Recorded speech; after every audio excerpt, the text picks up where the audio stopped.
kõik algab sünniga ja lõpeb surmaga, sama kehtib ka lemmikloomade kohta. Et mida teha siis lemmikloomaga, kui ta on ükskord surnud ja tema päevad on ühel pool. Kellel on oma maja või maakodu, nendel ei ole mingit probleemi, nad matavad aianurka. Mida ka peaksid tegema Lasnamäe, Õismäe või teiste magalate elanikud? Kui Eesti inimene matab oma lemmiklooma väärikalt hauakesse ja paneb sinna veel mälestuskivi, ei imesta selle üle keegi. Oleme kunagiste mõisnike niinimetatud veidruse kenasti omaks võtnud.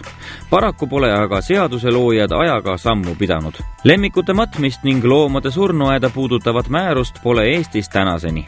Nii ongi inimesed omamoodi sundseisus ja üritavad vastavalt südametunnistusele oma lemmikute korjustega toimetada. Näiteks meie korterelamute rahvas suurtes magalarajoonides ei teagi, mida oma hinge heitnud lemmikuga peale hakata.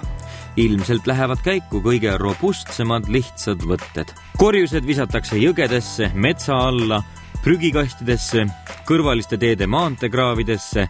Ühesõnaga, kuhu juhtub, peaasi, et oleks ainult silma alt ära. Это проблема.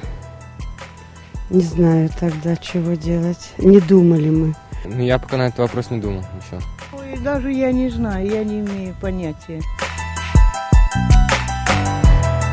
Mida siis ikkagi teha, kui teie lemmikloom Vikerkaare maale läheb? Eestis vastavat loomade krematooriumi pole.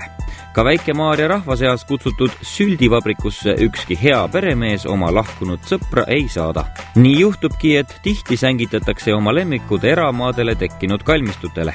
Suurim neist asub endise loomaarsti Tiit Truumaa maadel Harjumaal Jõelähtme vallas. Mees lõi kalmistu juba 15 aastat tagasi. Aga on teil ka üldse muidu aimu, kui palju on koerasid kassisid? Ma täpselt ei tea, aga kuskil 4000 ringis võib olla. Ja kõige väiksem on praegu valge hiir ja kõige suurem on hobune. Hobune ka siia maja? Jah, aga see oli hobuse varst, ütleks niimoodi. Neid vist ei tohi üldse matta. Niisugust seadust ma ei tea, et hobust ei ole matta, aga seda ma tean, et väljamaa kalmistutel hobused maetakse. Seda ma tean. Pole kahtlustki, et Tiit Truumaa on tubli mees, aga suureks paisunud surnuaiaga on täna juba vanal mehel üha raskem toime tulla. Nii tabaski oma koera hauda korrastama tulnud perekond Sallastet julm üllatus. Meie kõrvale maeti kuu või pool hiljem koer ja see on nüüd üles kaevatud, selle asemel on terve suur haudade rivi ja me teame täpselt, et edaspidi olid ka seal koerad maetud. Kuidas siis selline asi juhtuda sai? Kas on ehk härra Truumaa liiga ahneks läinud, et ruumi kokku hoiab ja värsketele haudadele peale matab? Need olid eelmise aasta lõpus ja selle aasta alguses tekkinud sinna ja lihtsalt kui moment on ta hooldamata, sest nii palju ei jõua seal käia, kui kiiresti see kasvab. Kuulsite nüüd nagu pretensiooni, et värsked hauad selle aasta algusest ja nüüd juba peale maetud? Ja. No me lähme konkreetselt vaatame ja ma ütlen, et mul ei ole kindlad kaadrid siin. Ja teinekord on ka niimoodi, et täna on ta adekvaatne ja homme ei ole. Oli siis tegu viletsate töömeeste või puuduliku kontrolliga, aga kellelegi pole ka kaevata.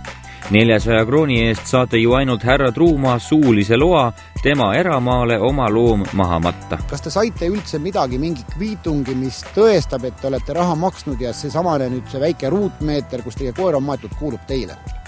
Ei, sellist dokumenti ei saa siin surnuaias mitte keegi, kellega me oleme vestelnud. Ja me ei taotlenudki seda, sest me ei ole kuulnud, et varem on siin probleeme olnud. Härra arvab, et siin ei olnud auta? Oli küll. Et ma näete, seal on must muld. See. Ja see on kõik see väga korralikult puhtaks tehtud. See on must muld ja siin on savi. Meil on tunnistajad ka olemas, kes võivad, meil käisid 2 sõpra täiskasvanud inimest siin abis ja meie hauda tegemas. Tuleb vist siiski praegu tunnistada, et tegu on vist töömeeste näpukaga, jah?